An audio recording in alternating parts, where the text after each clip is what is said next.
les Berbères sont des Africains. Ce ne sont pas des Européens. Même s'ils sont blancs, ce ne sont pas des Européens. Les Berbères sont d'authentiques Africains. Et l'on connaît très bien leur origine. Les Berbères naissent d'une triple fragmentation qui se produit il y a 20 000 ans. Il y a 20 000 ans, en effet, environ 20 000 ans, dans une région comprise entre l'actuelle Érythrée et les hauts plateaux éthiopiens, dans cette zone à peu près, se produit au sein d'un groupe humain assez mal identifié une fragmentation en 3 grands groupes qui vont donner naissance à 3 rameaux linguistiques tout à fait importants au sein d'une même famille. Le rameau proto-sémitique, le rameau proto-égyptien et le rameau proto-berbère. Ces 3 rameaux appartiennent à une famille que les linguistes appellent la famille afrasienne. Famille que l'on désignait il y a encore une dizaine d'années sous le nom de afro-asiatique. L'on croyait encore, il y a une dizaine d'années, que ces populations étaient d'origine asiatique arabe, transplantées en Afrique. C'est le contraire. Aujourd'hui, l'on sait qu'il s'agit de populations africaines qui ont colonisé ensuite l'Afrique et le Moyen-Orient. Donc, fragmentation qui se produit dans cette région comprise entre les hauteurs de l'Érythrée et le plateau éthiopien, qui se produit il y a 20 000 ans, et qui va donner naissance à 3 grands groupes.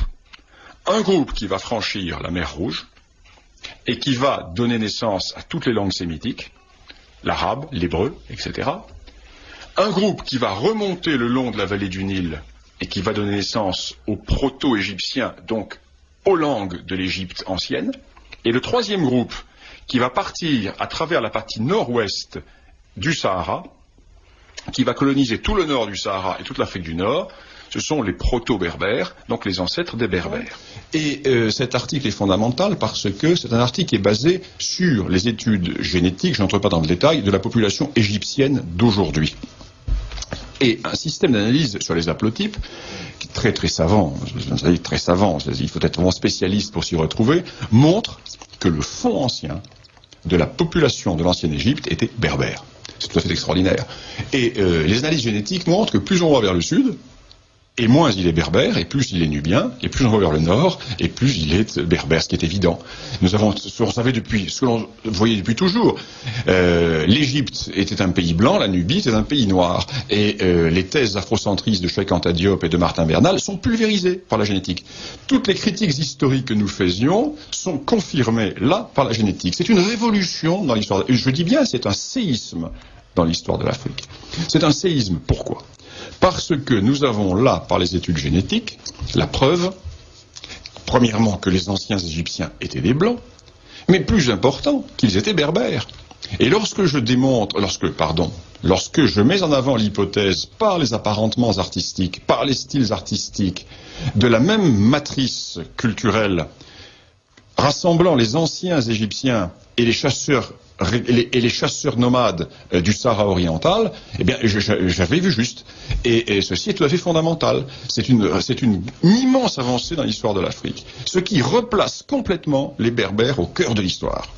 Les Berbères qui sont là, replacés totalement dans cette histoire de toute l'Afrique du Nord et toute l'Afrique centrale, centre-saharienne, parce que les études de Lucotte vont bien au-delà. Les études de Lucotte montrent que ce fond berbère est encore excessivement important, même en Libye, largement en Égypte, et que l'apport noir est tout à fait secondaire. Par exemple, parmi les haplotypes principaux que l'on retrouve dans la population égyptienne et qui permettent de dire que le fond est ancien, appartenait à telle ou telle population, le fond éthiopien est beaucoup plus important que le fond noir africain. Le fond noir africain ne se retrouve quasiment pas. Ce qui fait alors qu'il va se retrouver à 95% en République centrafricaine ou au Zaïre. Donc toutes les hypothèses de Cheikh Anta Diop, toutes les hypothèses, tout le délire afrocentriste, sur lesquels repose l'histoire officielle de l'UNESCO, sur lesquels repose le congrès de Durban, sur lesquels repose la culpabilisation de l'Europe, tout est faux. Tout est réduit à néant par la génétique. C'est extraordinaire. C'est une véritable révolution. Tout ce qui a été écrit en histoire africaine jusqu'à la publication de Luc Cotte du mois de juin dernier est à mettre au panier concernant les origines des populations actuelles de l'Afrique. C'est fondamental. J'aimerais pas être à la place des afrocentristes.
Essayons maintenant de savoir ce que sont devenus les rescapés de la catastrophe qui engloutit l'Atlantide.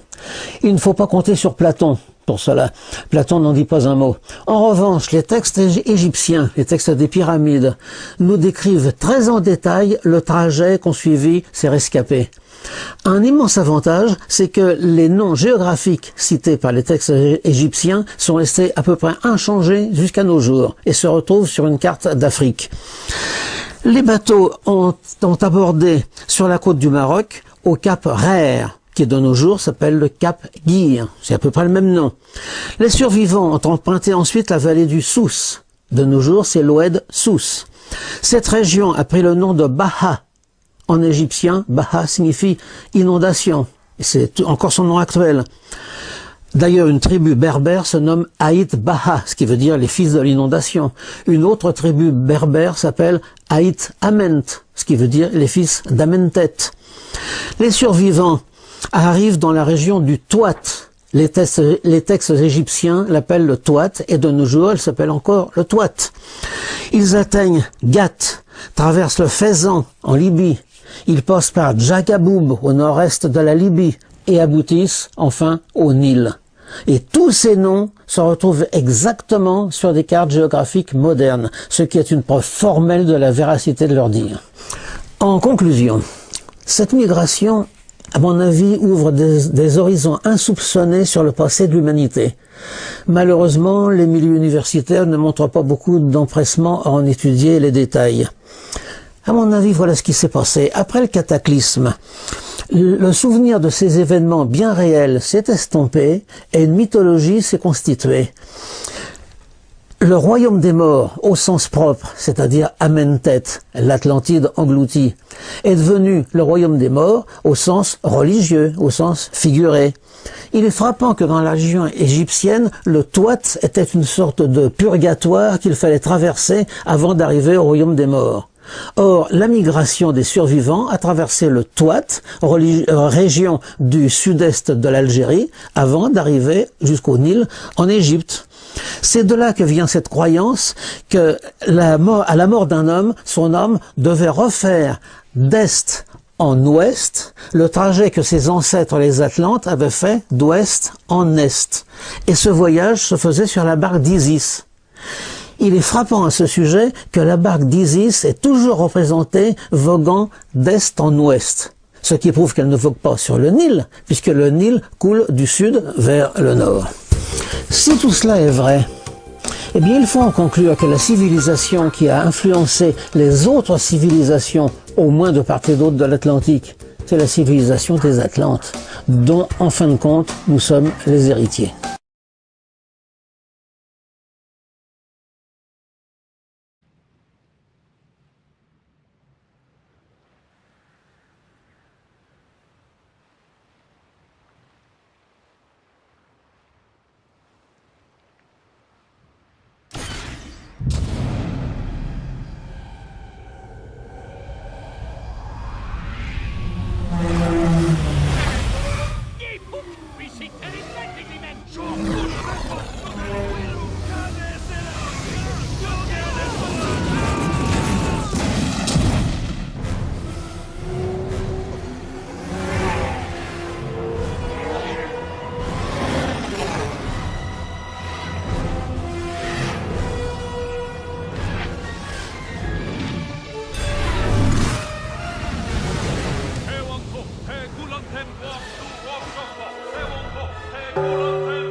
وبشوف نورك في ملاك